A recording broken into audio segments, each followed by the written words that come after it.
বাংলাদেশের জাতীয় মাছ ইলিশ দক্ষিণ পূর্ব এশিয়ার বেশ কয়েকটি দেশে পাওয়া যায়, তবে বাংলাদেশের ইলিশের স্বাদ অতুলনীয়। স্বাদে, ঘ্রাণে, গুণে অতুলনীয় এই মাছটির মৌসুম চলছে।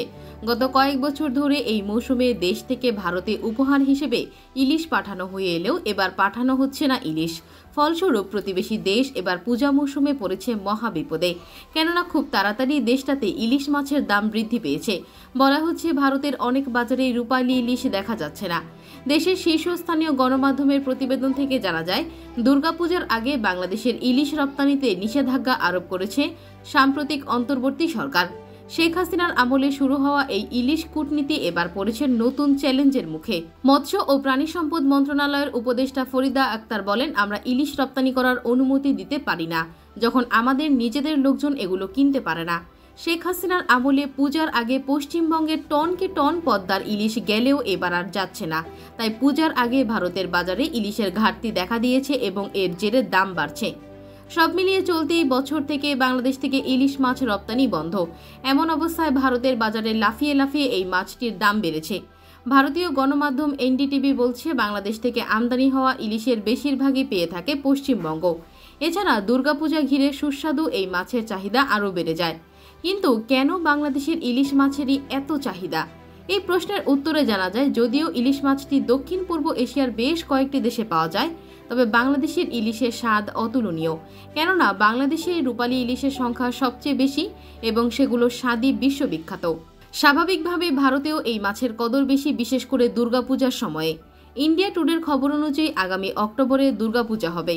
তার ঠিক আগ মুহূর্তে ভারতে এই মূল্যবান মাছ রপ্তানি নিষিদ্ধ করেছে অন্তর্বর্তী সরকার।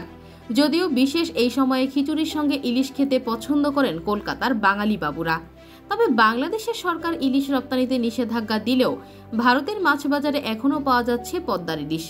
দিল্লির সিআর পার্কের মার্কেট একের একজন বিক্রেতা ইন্ডিয়া টুডেকে বলেন, গাজীপুরের পাইকারি বাজারের ব্যবসায়ীরা আমাদের বলেন, বাংলাদেশ থেকে ইলিশ এখন মিয়ানমার হয়ে আসছে, এতে ইলিশের দাম বেড়েছে। আমরা 1 থেকে 1.3 কেজি ওজনের একটি ইলিশ 2200 থেকে 2400 টাকা কেজি বিক্রি করছি। তিনি আরও বলেন, কয়েক মাস আগে এই মাছের দাম কিলো প্রতি ছিল 1800 থেকে 2000 টাকা।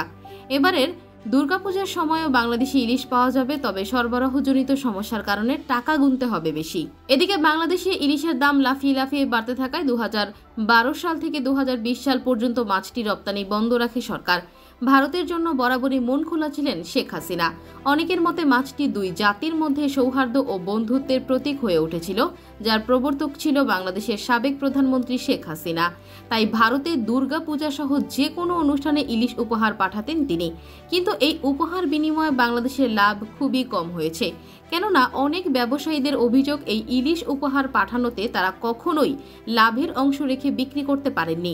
যেখানে দেশের সাধারণ মানুষ কয়েক হাজার টাকা খরচ করেও 1 কেজি ইলিশ মাছ কিনতে পারতেন না, সেখানে ভারতীয়রা 500 থেকে 600 টাকা রুপি খরচ করেই ইলিশের স্বাদ পেতেন। যার কারণে এবছর আকস্মিকভাবে বাংলাদেশ থেকে ইলিশ রপ্তানি বন্ধ হয়ে যাওয়ায় বাড়ছে দাম। তবে নিষেধাজ্ঞা সত্ত্বেও অতিরিক্ত দাম দিয়েই দুর্গাপূজাতে ইলিশ কিনবেন সেদেশের নাগরিকরা।